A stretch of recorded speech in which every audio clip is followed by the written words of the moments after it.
Instagram. Yeah. Oh yeah. Lighting. Okay. Oh, it's you again. Welcome back.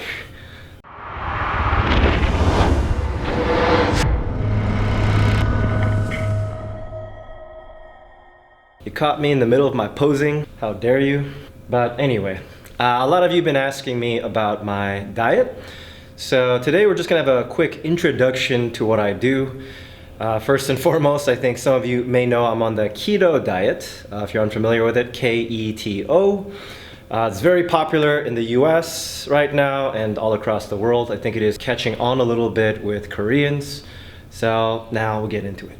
Okay, so what is the ketogenic diet anyway? Some of you may know, but to put it simply, it means that you have as few carbs as possible, or carbohydrates as possible, and then you make sure that your body burns fat for energy instead of sugar or carbs or glucose. You know, that's kind of all the same thing. Now, why would anyone want to do the ketogenic diet? You know, if bread and fruit and sugar taste so damn good. There's several reasons. One, of course, is what most of you are interested in, fat loss.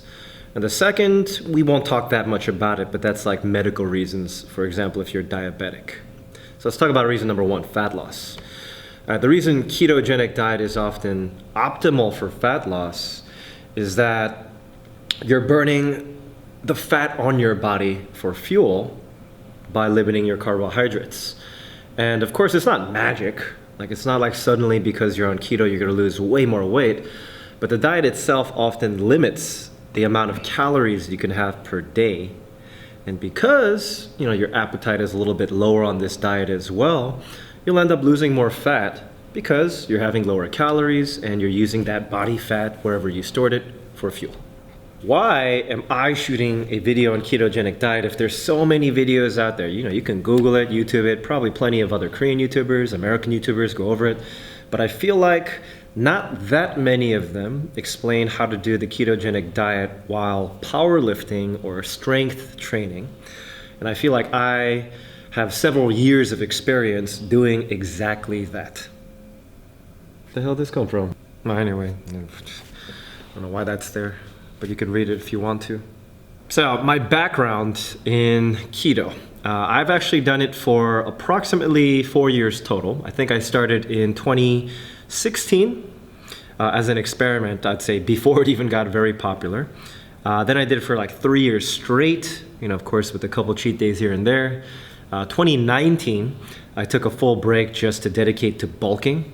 And now, 2020, I'm back on it again. So I began in 2016 on keto because honestly, the science looked pretty good. I wanted to get into the best shape of my life, power lift at the same time, and I made a lot of mistakes along the way. So I want to make this video to help you guys do keto properly if you're trying to lose weight or build muscle, and of course, do all of that while you're powerlifting, strength training, and again, hopefully you won't make the same mistakes I did. How do I do keto differently from the typical people? So first, ketogenic people generally have a very high percentage of their calories coming from fat. We're talking 70 to 80% sometimes. However, if you're lifting heavy, aka powerlifting, Olympic lifting, strength training, you know, trying to build muscle on keto, that's probably not the best way to go. Instead, you should make a target goal for protein first. So for me, my minimum goal for protein is about 1 gram of protein per pound of body weight, regardless of fat body weight or muscle. Or I guess you can do it, it's like about 2 grams per kilo, or more like 2.2, right? So that ends up being for me about 170 to 180 grams of protein minimum per day. I'm right now about 79 kilos, so the pounds add up. And then after that, kind of doesn't matter. Like, as long as I keep my carbohydrates super minimal, I'm talking about 20 to 30 grams total per day or below, I just do the math. And I say I had enough protein, 180 or more is fine. 200 is okay, 220 is okay. Then I just look at that and make sure the rest of my calories come from fat, right? So if you do math, if you want to do a calculator, 180 grams times 4, because 4 calories per gram of protein. And then you subtract whatever you have rest of the day. So for instance, if you want 2,000 calories, you do the math. And I'll kind of show you how to calculate your macros in another video. All right, to put it simply, my version of ketogenic diet is I keep protein very high, and fat I just keep moderate to fill up whatever calories I have left. And of course, carbohydrates as close to 0 as possible, 30 grams or below. What else do? I try to combine ketogenic diet with intermittent fasting, meaning I only have about 1 real meal per day. However, I do have protein shakes throughout to supplement and meet my protein macros. So I'm not literally doing 1 meal per day, but I don't really treat my protein shakes as true meals because they only contain protein and almost 0 fat. So overall calories aren't too dense.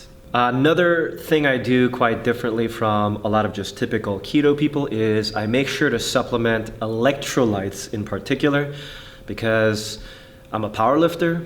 I sweat a lot. I'm leaking out a lot of those electrolytes to begin with, particularly sodium or salt, potassium and magnesium. So those 3 in particular I find are crucial to powerlifting. It's like night and day when I supplement them.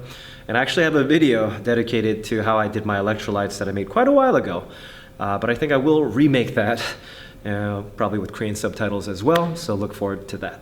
So this is just the beginning of my keto shredding series. So I'm just gonna talk briefly, like what do I eat in any given day? I'm probably gonna do a full day of eating video eventually as part of this series. But for now, just to give you an idea, I wake up in the morning and I make this ultimate protein shake. I do have a video on that from long ago. Again, I'll probably remake that too. And it has about 60 to 70 grams of casein protein. Then I do my work throughout the day. I don't eat anything until around workout time. And it's not really a meal, I have my pre-workout shake. I do have a scoop of fast digesting whey protein in that as well.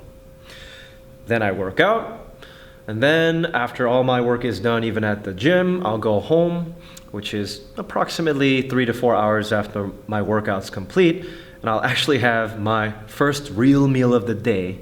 And with that real meal, I'll probably just have a lot of meat. So whether it's beef, chicken, pork, fish, honestly, it doesn't matter, but a lot of meat.